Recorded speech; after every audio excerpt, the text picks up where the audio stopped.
Yo, yo, yo, yo, yo. Hello, Free Pony. Hello, Free Pony. Johnny Wilson here, aka Johnny-mon, with another part of Spike's New Brother, Chapter 6, One Step at a Time.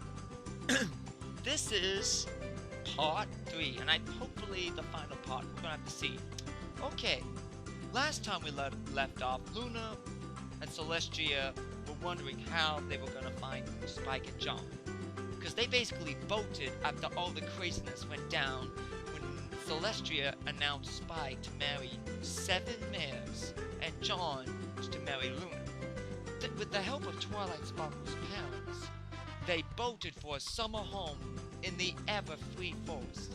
Now, I said Evergreen. I'm sorry, that was the office word correcting that mistake. It did the correction, and that's how it got to Evergreen.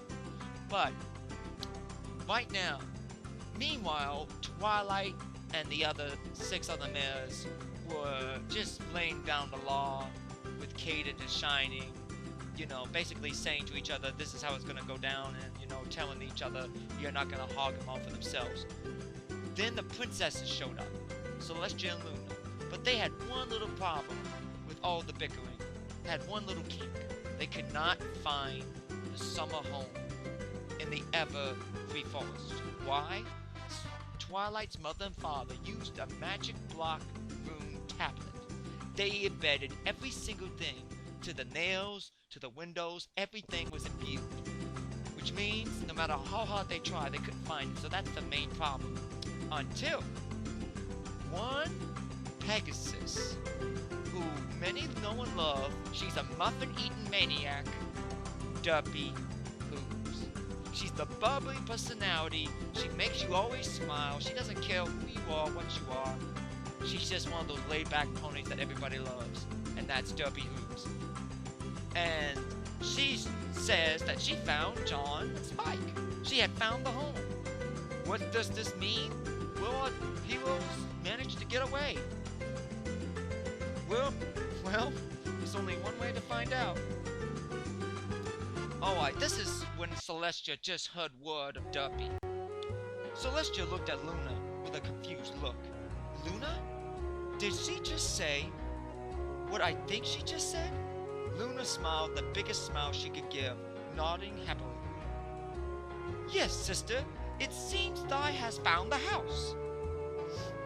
Also, she has confirmed that John and Spike are there with Twilight's parents. All attention was on Derpy. At first, she was a little intimidated. No pony had given her this much attention before. Applejack noticed this and broke the silence. Derpy, are you sure? You positive? Derpy then smiled and shook her head happily. Yes. I was on my way back to make some deliveries near the Everfree Forest when I kinda lost my way. I was making my way back when I heard voices. I was puzzled. No pony lived in that part of the Everfree Forest, so I went to investigate. I went in making sure I wasn't discovered, and I overheard everything. John about Luna, about when they built the house, the magic they used, everything. She then looked up at Luna with a happy yet sad frown. Princess, it seems to me he doesn't think he's worthy of you. That's why he left. But I know he really likes you. Luna's face could barely contain the smile she was making. Oh, she was wearing. Sorry, folks. Really? Do I truly mean it? Yes. Now is my chance to prove to him how much I care. Time to be supportive. Celestia trotted up between them with a smile.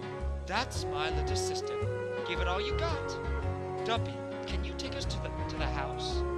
Do you know exactly where it is? Derpy only smiled. Yep, I do. I made a map.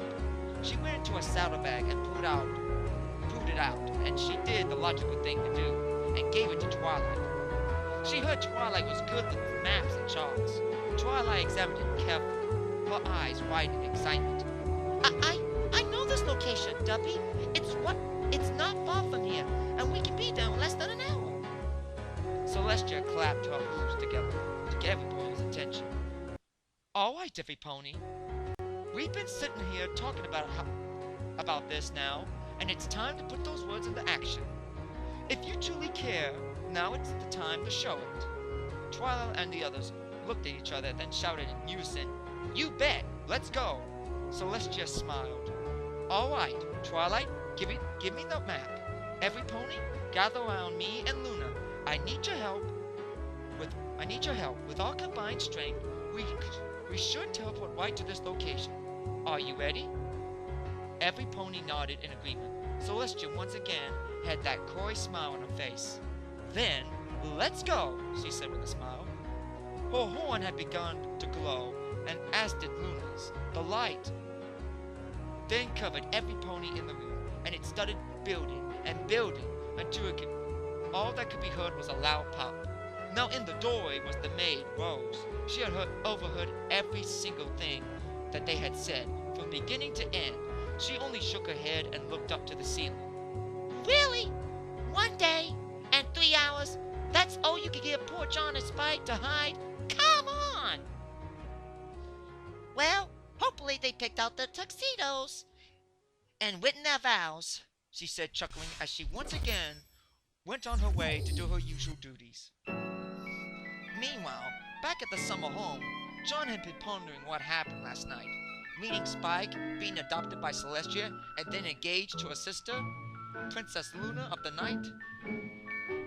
John only shook his head. Man, my life has changed in only a short time. I can't believe it. I'm in Equestria, and I can't believe a beautiful princess wants a homeless boy like me as her special sun pony. Man, now I know how Spike feels and what he's going through. Right on, John. Right on, John. Right on. John was standing on the deck. He turned around towards the sliding green screen doors to the living room to see Spike was standing in the middle. Sorry.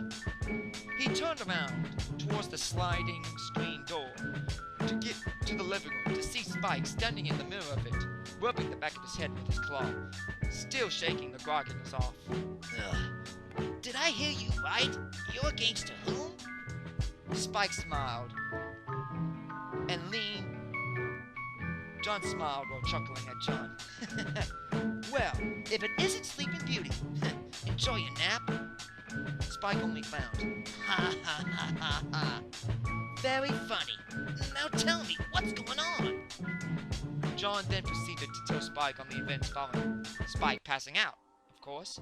Spike just stood there, mouth agape, wide open. Spike then busted out with laughter. You've got to be kidding me. Oh, man. Well, now you know how I feel. Oh, by the way, congrats. Can't wait to see the kids. John just looked at him with one eyebrow cocked up. Really? You gonna go there? At least I only have one, Mr. I'm being chased by 7. Good luck on the honeymoon. Hope you survive. Spike gulped at that last statement. And Spike gave him a sheepish smile. Yeah, good point. John and Spike looked at each other and laughed. After calming down, there was a moment of silence. Each one was now thinking. Now that they had time to think, it wasn't so bad. John gave Spike a smile. You know what, Spike? Spike looked at him. What? John gave him a coy smile. We have this all wrong. Here I have this beautiful princess after me, and all she really wants is to love me and marry me. Heck, why am I running from? Spike folded his arms and leaned on the railing of the deck. Spike gave him a shrug of his shoulders. Well, you did say you were homeless, right?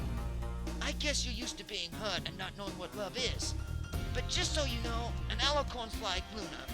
Oh, alicorns like Luna only marries those that they are destined to be with. Nothing more, nothing less. Rarely do we have that in life, so don't be afraid to grab it. If you need help, I'm here for you, bro. John had a tear in his eye. He gave Spike a brotherly smile. Thanks, Spike. To be honest, I love Luna. She wants to give me what I've always wanted, someone to love. Or in this case, some pony. But be honest, You're more than happy to have 7 beautiful males to marry. Don't tell me you've not checked out each one when you had the chance. Come on, just between us guys.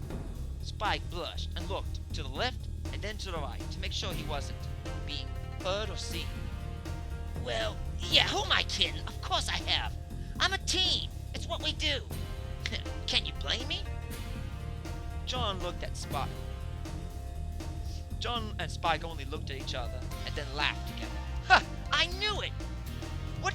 You do want to marry them? You Casanova! Spike gave a sly grin. You know it. Fluttershy's got that housewife thing going on. Rainbow Dash? Huh. She's loyal, fun to be around, and that tomboy attitude is just so cute. It's awesome. And then there's Applejack. Honest, hardworking, cuz from apple bucking. I could go on, but I'd rather be respectful. John chuckled while slapping his leg. Oh, what about Rarity and Pinkie Pie? And Trixie and Twilight. Spike just looked at him with a smile. Well, Pinkie Pie, she's fun. Full of life. And with her, it's always a party. And she's a great cook. What more can a guy ask for? Then there's Trixie. She's changed a lot, and I'm happy for her. Oh, and she can really kiss. I mean, I can really tell she's passionate. And the rest, I can learn along the way. I think that's the fun part. John was still continuing to slap his leg while laughing his guts out. Spike just shook his head playfully, but then gave him a serious look. Twilight, well, I never thought she had those feelings for me. She's always been like a sister to me, though I guess things change. Why, I don't know what to feel, but I think I do believe her when she said it wasn't her fault.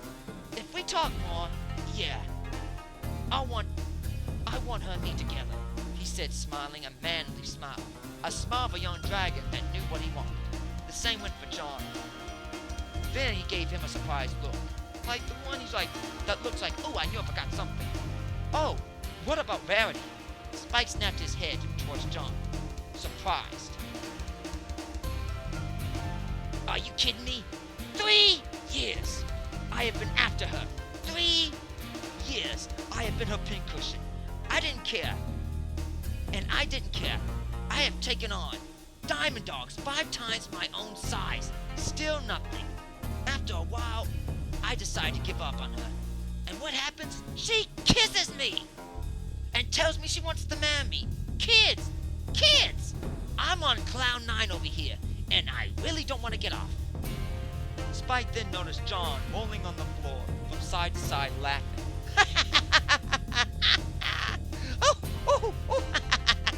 That's what I thought.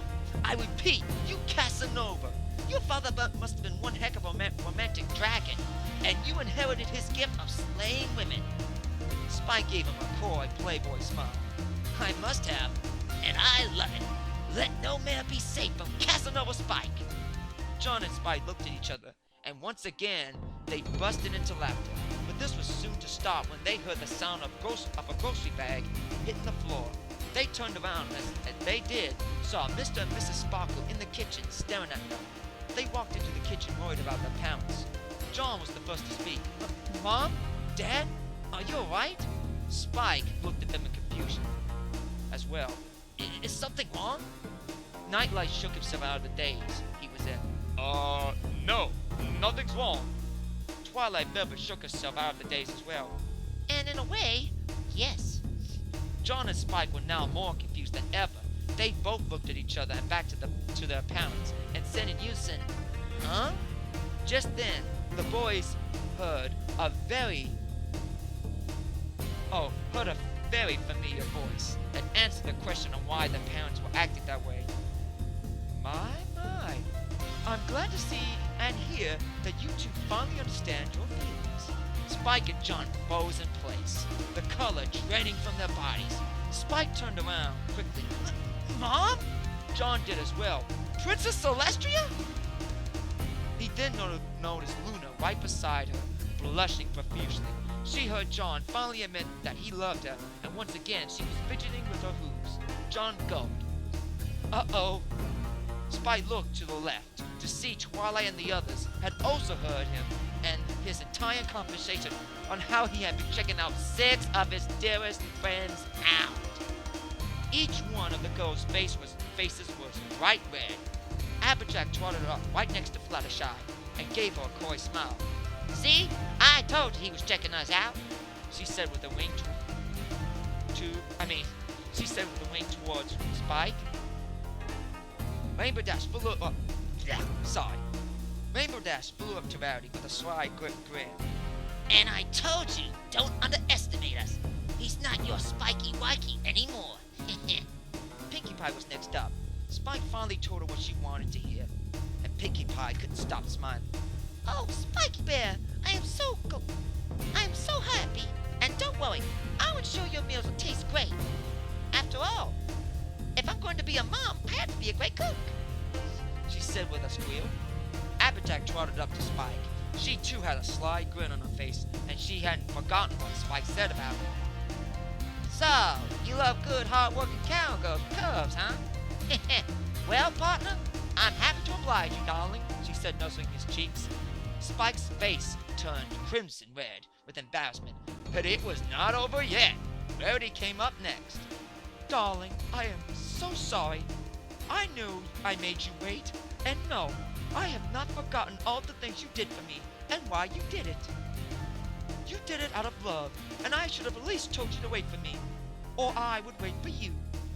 She then walked up to Spike and nuzzled him and whispered into his ear, "But I am here now, and you don't have to wait.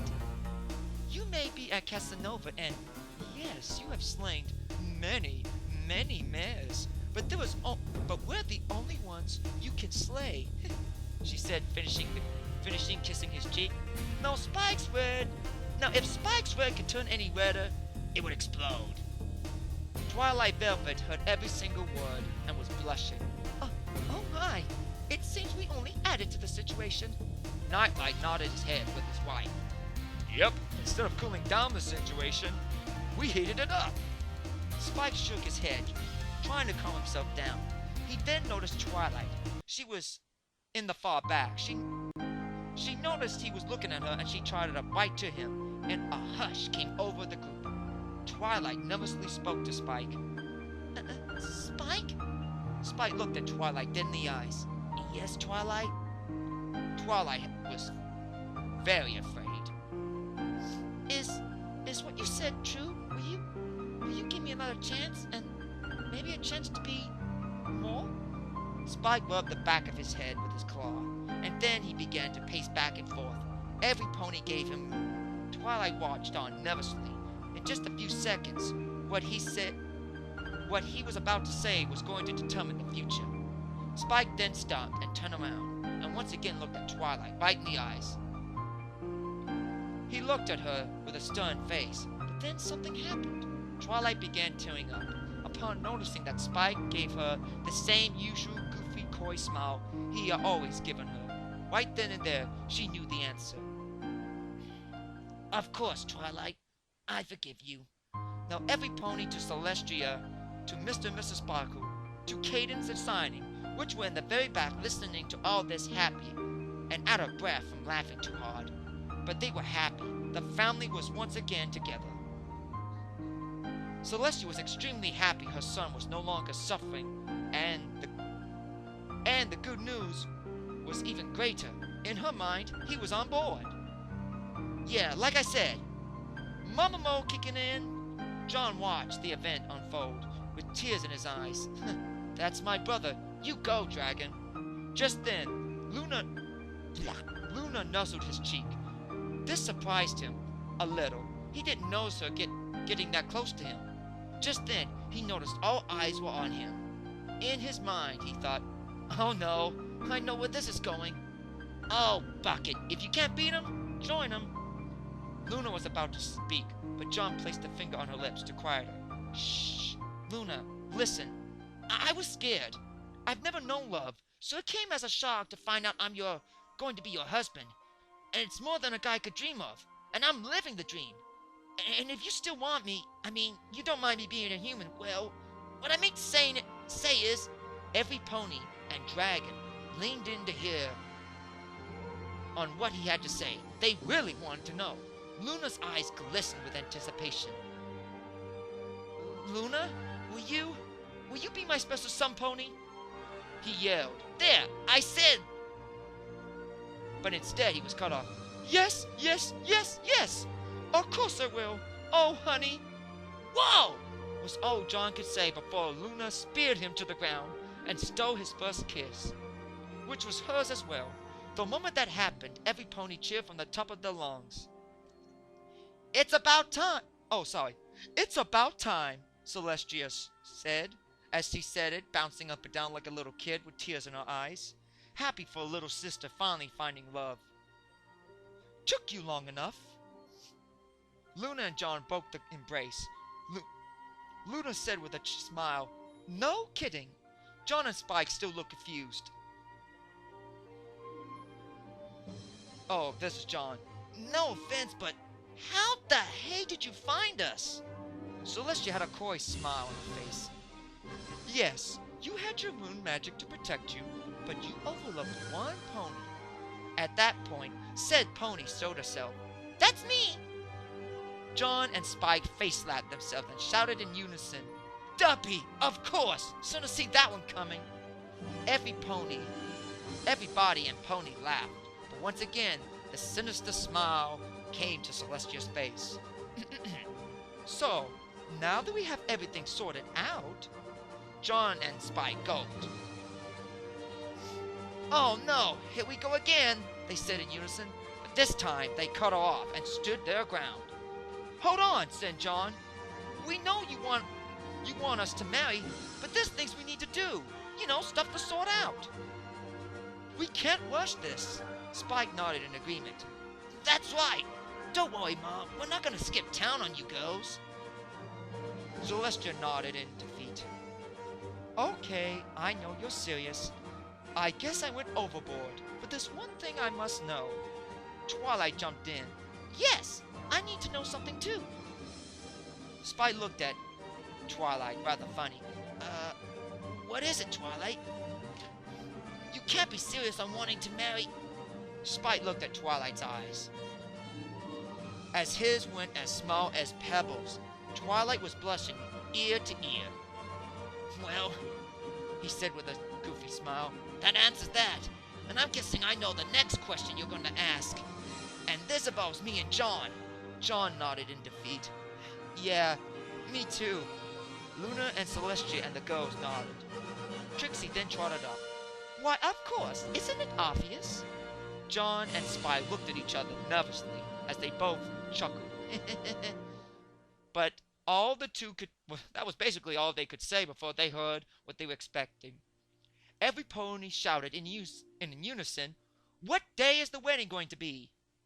And that is the end of Chapter 6.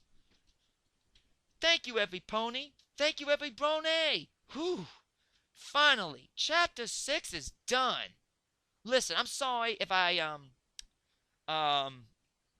didn't get some of the voices or they changed a little bit. I just got over a cold, and my voice, every time I get sick, my voice changes. And it's been getting deeper and deeper, and it's been tough for me to do the female voices. So I'm also looking for somebody, if they want, who has better equipment to take over the audio readings for me. Until then, I will try to continue them, but I think someone who has better knowledge of how to use Audacity or, voice changing equipment, make the characters sound more female, I would appreciate it. Like I said, I'm looking for editors. I'm also trying to do a little comic strip. You see My Little Pony comic strips on,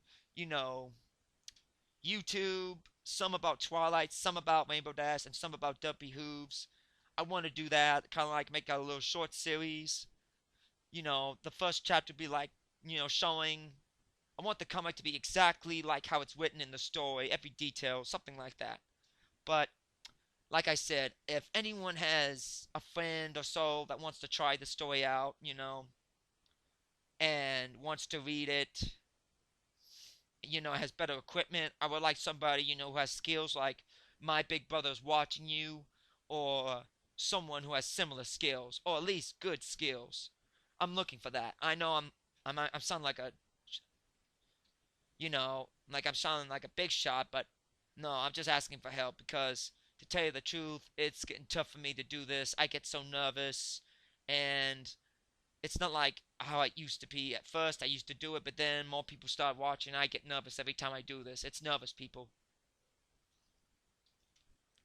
That's why I had to do it in a 3-part series. It took me all day to complete this chapter.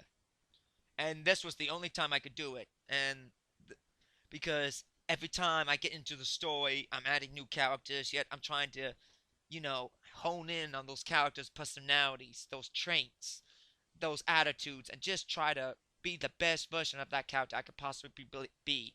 But I'm better at male voices, not females. At first I was, because my voice used to be lighter than it is now. But, yeah, I got over a major case of the flu, and, that kind of tends to change your voice. And like I said, I am looking for somebody. If they want to, contact me, post on my channel, and we'll talk. You know, I just want to make sure you do this. If there's somebody who has better equipment or better skills at voice changing, might maybe add some music in the background or make the voice characters sound more female or more spot on to how the original characters would sound. It doesn't have to be exact. I just I'd rather somebody else do it. But now I'm not giving this up. I'm gonna continue it until the world comes to an end or I die. Or, until somebody better than me comes and wants to say, hey, I got better equipment. I can make this voice characters sound very good. Let me get a shot. Let's talk it out. If you know anybody or are that somebody, leave a post on my chapter. But to every brony and every pony that has been following me, to Death Dragon, to many others, I appreciate all your fan viewing. I appreciate your comments. I appreciate your posts. I appreciate you following me. Heck, you guys make it all worthwhile. And I'm glad I inspire. Well, not inspire. I'm glad I bring some joy and happiness and laughter to everybody's life out there that reads these fan fictions. And I also post some videos. One's a picture of a little filly called Spike Editors Wanted. You know. So yeah, check those out. So it's getting late, and my favorite and wrestling's coming on in 30 minutes, so I'm gonna get ready for that. Good night, Vipony. Good night, Vipony. Johnny Wilson, aka Johnny Amon, out.